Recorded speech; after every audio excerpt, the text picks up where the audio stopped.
Welcome to Rick's Corner. I have Chuck Norman back because we had a discussion the other day in the gym. Remember this? Yeah. And we were talking to Denise Messino about people who train and they want instant results and they want instant gratification, but they don't want to do their homework. And homework means that when you're not in the gym training, you've got to do what you have to do at home to be good. And you train a lot of people. Sure. And a lot of people will call you and say, gee, Chuck, I'm just not getting the results that I am. Why?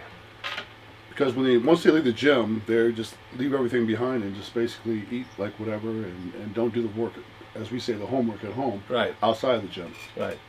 And do you put them on diets? Yes. What kind of diet you recommend for somebody who wants to lose weight and harden up and just be toned? Not necessarily bodybuilding, but just to look good. A basic diet would be 5 meals a day. You would do an oatmeal, egg white. You do a complex carb and a protein source in the morning when you wake up. About 3.5 hours later, you do a small protein shake with minimal carbs. Okay. Around lunchtime, you'd eat a complex carb, a green vegetable, and a protein source. Say, for example, like a chicken, brown rice, and a broccoli or asparagus or something like that.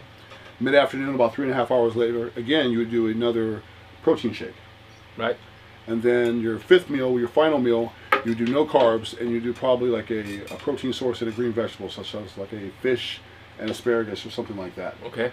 And if you find yourself that you're hungry towards the end of the night, then you're not eating enough portions, and your portions are usually about fist size.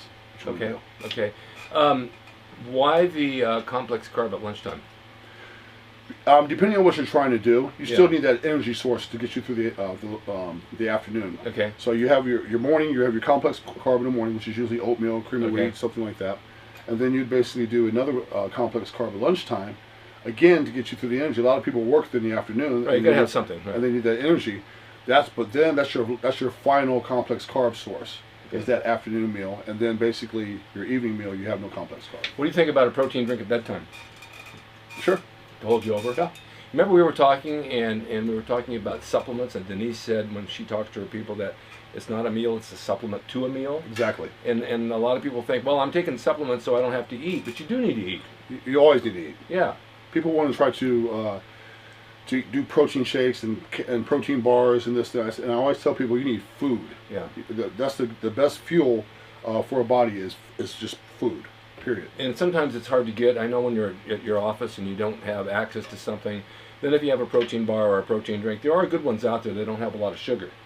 You know, there's some that are okay, and with a lot of fillers. I think a lot of times when people get a little bit lazy, if you put that energy into, say, for example, cooking the night before, preparing your meals into Tupperware, take them with you, refrigerate them at work, so then you have those little small meals that you need, depending on what kind of diet you're on, what you're trying to accomplish. If you're trying to gain size, for example, then you need extra calories throughout the day. You need a food source.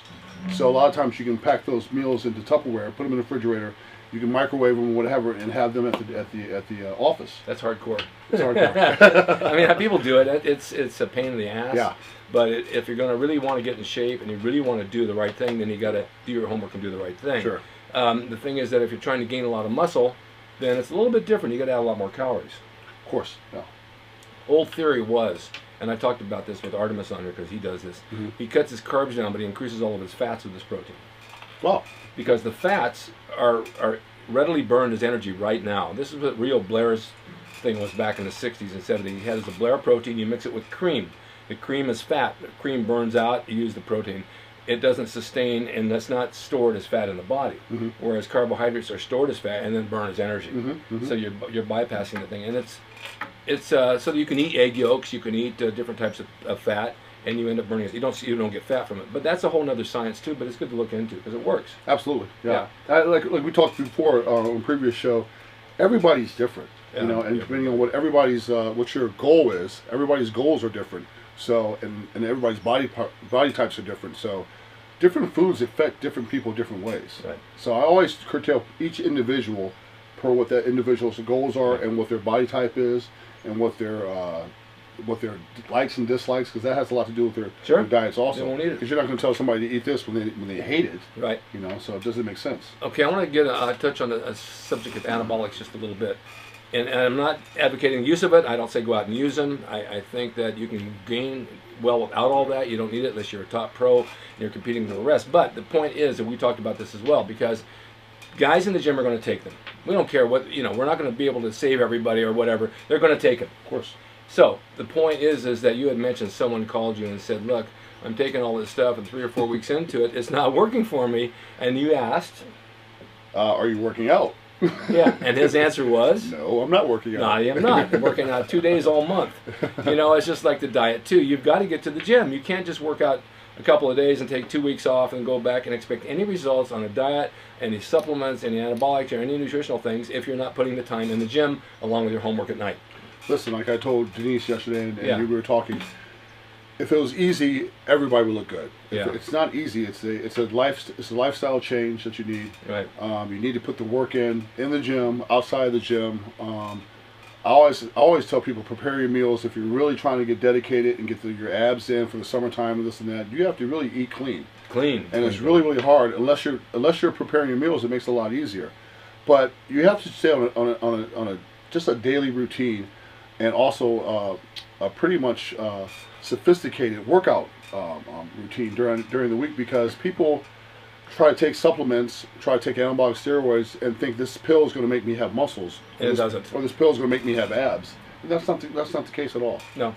It's not the case at all. No, you've got to work out hard, but you don't want to overtrain. That's true. Like I just told you, I had 3 days of good rest. I feel 100. I have no pain in my body. I got some rest. I got some sleep. Isn't it great? It is great, and sleep really makes a difference. When you rest, you grow, and when you overtrain, you don't grow. And back in the days, we trained so hard. I'd do 2.5 hours a day and drive home, falling asleep at stoplights. I was so tired, and I was overtraining. I made good progress. Then come back to the gym later. Yeah, but I thought, you know, if I had to cut back, I probably would have done better. Yeah. Because you don't give yourself a chance of time to rest. You've got to rest. It's all what it's about. Or you see these guys training their arms 4 times a week. Yeah. And they're saying, why are my arms not growing? Because you're overtraining. I asked Albert in the gym today, Albert small Beckles. muscle. I said, exactly. I said, oh, how many times a week did you train your arms when you were competing? He says, oh, I don't know. I threw a couple of sets in here and there a couple of times a week. And that's all he did. And he had great arms. Yeah, one of the most amazing biceps right. in bodybuilding history. And I trained with Dave Draper one day, and we were doing curls. He says, don't do so much. You'll turn your bicep into a peanut. You're overtraining it. It's a small muscle. Can't take that much. Very small muscle. Right. Yeah. You have to isolate it and make your reps count. People don't realize your tricep is the majority of the size of your arm. It's 2/3 of your arm. Exactly. Yeah. So hit that one harder. They're sitting there trying to curl to no end, and their triceps are this big. I know. I have people send me routines. They're doing like 5 different exercises, 5 sets or 6 sets, and they said, I'm just not growing. Well, you're overdoing it. Yeah. But nutrition's key. Your homework is really where it counts. I know that some people go all day and they don't eat. You've got to make a point of eating. There's some good supplements out there, but supplements mean along with food. It's not a food in itself. You're supplementing your meal with something else. And I get a lot of supplements that I take, I happen to get through bodybuilding.com, and some work and some I don't know if I even need. I take them because I'm taking them, but I don't know if they even work. Yeah, I've never really taken supplements. Well, back in the 70s, there weren't any. Yeah. So I didn't take anything. But there's lots of good proteins out there that do have a benefit. I mean, the older I've gotten, I've taken like multivitamins and things like that, or aminos. Yeah, I'm actually doing magnesium, coconut oil now. Yeah. Coconut oil is supposed to be good for your brain. It's supposed to have all types of benefits for your heart. You take a spoonful in the morning, and there's no taste to it really, but it definitely works.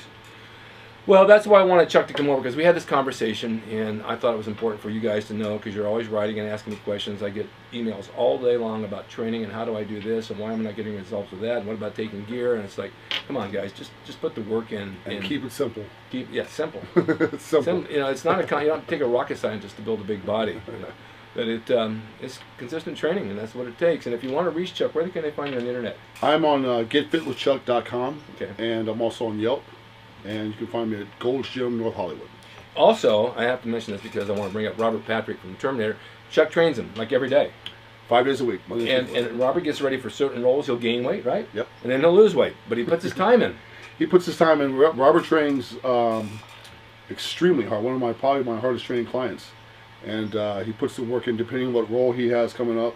Like we were talking earlier, yeah. He dropped down to about 185 for the role in Gangster Squad. Right. And then he blew back up for his role after that with, I think what was it? He did Denzel. He did a movie with Denzel. Yeah. But he's always fluctuating back and forth and what have you. But he's always in the gym every day. He's there every day. When he's in town working out, and he works out even when he's out of town. Yeah, he sends us text messages. And he does an hour of cardio every day. And when I did zero tolerance with him, it was like 22 years ago. He was 165. Yeah, he was really thin. Yeah. He's got some muscle on him now. Oh, he does have muscle on him, and he'll show you if you ask him. Yeah. That's for you, Robert. Well, thank you, Chuck, for doing this, and thanks for watching Rick's Corner. We'll have Chuck back again. He's always got some good input, and I really appreciate it. And we'll see you next time. Take care.